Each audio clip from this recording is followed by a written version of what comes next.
तो है guys, welcome back to my channel. तो गाइस, आज मैं दिखाता हूँ कि बड़े बड़े शहरों में कैसे एक दूसरे का हेल्प करते हैं लोग, पुण्य कमाते हैं यार। वैसे मैं दिखाता हूँ आज एक ऑटो वाले भैया को। देखो ये चल रहे हैं, आगे एक ठेली वाले मिल जाते हैं।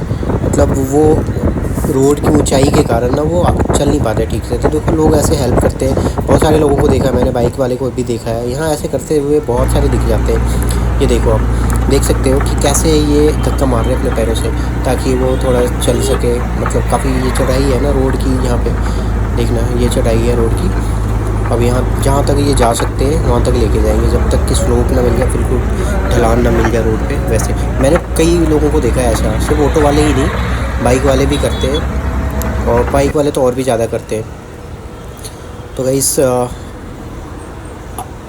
मैं पहुँचने वाला हूँ और आज के लिए इतना ही। तो मिलते हैं नेक्स्ट वीडियो में। तो guys, thank you so much watching for my video. Thank you so much.